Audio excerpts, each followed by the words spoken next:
फैलाव प्रकृति का नियम। यहां किसी भी चीज को जगह दी वो फैलेगी।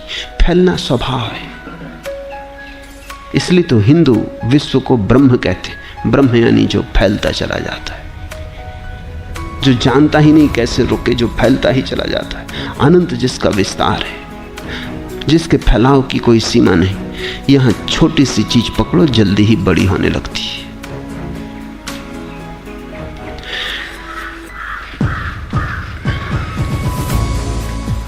इन छोटी छोटी बातों के कारण तुम भटकते चले जाते हो। कभी कभी तुम्हें ख्याल भी नहीं होता तुम जरूरी काम से जा रहे थे। मां बीमार पड़ी थी और तुम उसके लिए दवा लेने जा रहे थे, और किसी आदमी ने रास्ते में गाली दे दी। भूल गए मां, भूल गए दवा, भूल गए इलाज, चिकित्सा। उससे झगड़ने खड़े हो गए। पहले इससे निपटारा कर लेना। चाहे इसमें मां मर जाए, लौट के घर आओ और पाओ कि मां जा चुकी, फिर चाहे पछताओ। लेकिन क्षुद्र भी, अति क्षुद्र भी, अति व्यर्थ भी जब आता है तुम्हारी आंखों में तो तुम्हें परिपूर्ण घेर लेता है। इसी तरह तो मंजिल खोती चली गई है। तुम बिल्कुल हवा की तरंगों में भटकते लकड़ी के टुकड़े हो। जहां हवा आ जाती है, जहां पानी की तरंग ले जाती, वहीं चल पड़ते हो। तुम संयोगिक हो गए हो, एक्सीडेंटल। तुम्हारे जीवन में कोई दिशा नहीं है, कोई बढ़ाव, कोई विकास, कोई गंतव्य, कोई मंजिल। कहां तुम जा रहे हो, क्यों तुम जा रहे हो, कुछ भी नहीं है।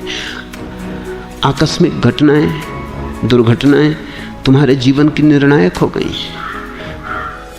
कुछ भी उठाता है जिससे तुम्हारी कोई संगति नहीं, तुम वो करने में लग जाते। मैं विश्वविद्यालय में भर्ती होने गया। तुम अपना फॉर्म भर रहा था, मेरे पास ही एक लड़का खड़ा था, वो भी भर्ती होने आया था। उसने मेरे फॉर्म में देखा, उसने कहा तो आप दर्शन शास्त्र ले रहे हैं, तो मैं भी लूंगा। मैंने कहा तो रुक, तुझे से क्या प्रयोजन है? ये बिल्कुल संयोगिक है कि मैं यहां खड़ा अपनी दरखास्त भर रहा हूं, तू भी भर रहा है। मेरी दरखास्त को एक तो देखने की कोई जरूरत नहीं, देख भी ली तो तुझे कोई विषय इसलिए लेने की जरूरत नहीं, न तू मुझे जानता है।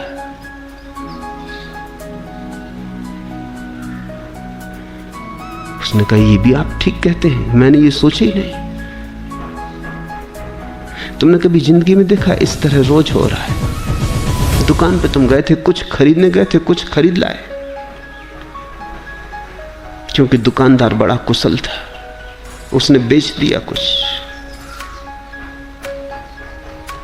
दुकान पर गए थे, दुकानदार ने कुशलता भी ना की हो, लेकिन दुकान की खिड़की में सजी हुई चीजों में कुछ चीज जच गई जिसकी तुम्हें क्षण भर पहले तक कोई भी जरूरत न थी। क्षण भर तक पहले तुम्हें सपना भी ना आया था उसका, लेकिन बस आंख में पड़ गई, सरक गए तुम। शायद जरूरी काम छोड़ के जो तुम लेने गए थे कुछ और लेके आ जाओ। तुम जो लेने जाते हो वही लेके लौटते हो।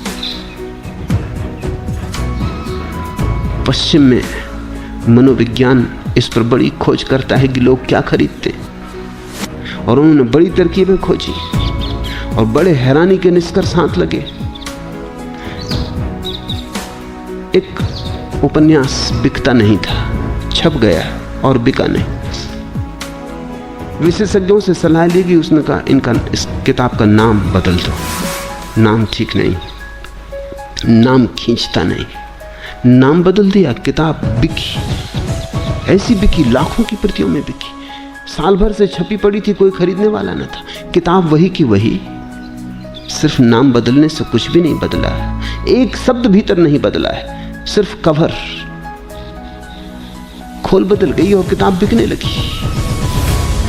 मनोवैज्ञानिकों ने हिसाब लगाया है कि चीजें बेचते हैं तो डब्बे का रंग क्या होना चाहिए, क्योंकि उन्होंने सब रंगों के डब्बे रख के देखे। स्त्रियां खरीदने आती हैं तो वो हिसाब लगाते हैं कि कौन से रंग से ज्यादा आकर्षित होती। कुछ रंग हैं जिनकी तरफ कोई ध्यान ही नहीं देता। अगर उस रंग का डब्बा तुमने अपनी चीज को बेचने के लिए बना लिया है तो तुम्हारा दिवाला निकलेगा। अब रंग से भीतर की चीज का कोई भी संबंध नहीं, लेकिन लोग संयोगिक हैं, लोग एक्सीडेंटल हैं। रंग उन्हें पहले खींचता है।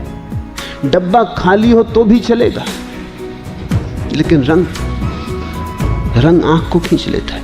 कितनी ऊंचाई पर दुकान पर डब्बा होना चाहिए तब आंख जल्दी पकड़ में आती? 5 फीट, तो ठीक आंख की सीध में होता है। लोग ऐसे अलाल हैं कि आंख भी ऊपर उठा के कौन देखता अगर जरा डब्बा ऊपर रखा हो या डब्बा बहुत नीचे रखा हो।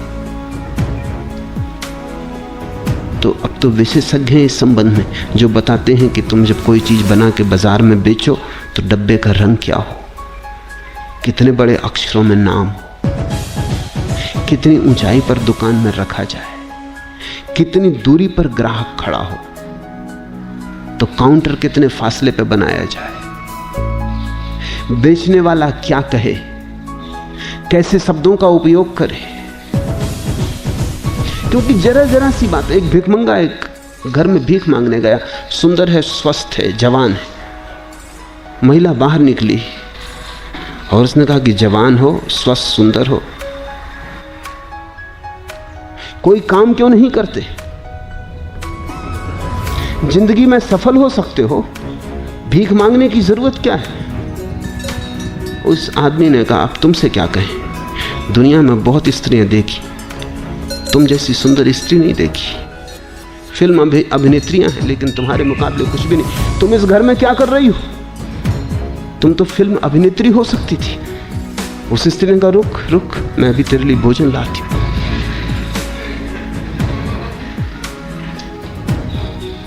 भिखमंगे को भी समझना पड़ता है क्या कहे,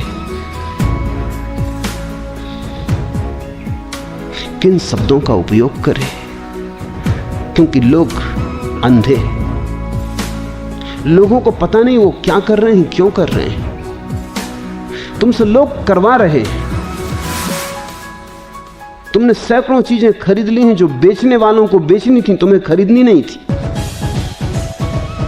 पुराने अर्थशास्त्र का नियम था कि जहां जहां मांग होती है वहां वहां पूर्ति होती है। नए अर्थशास्त्र का नियम है जहां जहां पूर्ति होती है वहां वहां मांग पैदा हो जाती। तुम चीज तो बनाओ, इसकी तुम फिक्र ही मत करो कि इसकी कोई मांग है या नहीं, मांग पैदा कर ली जाएगी। लोग पागल हैं। बनट शाह ने जब पहली दफा अपनी किताबें लिखी तो बिकी नहीं, क्योंकि नाम बिकता है। कोई नाम तो था नहीं, कोई जानता तो था नहीं बनट शाह को। तो क्या किया उसने?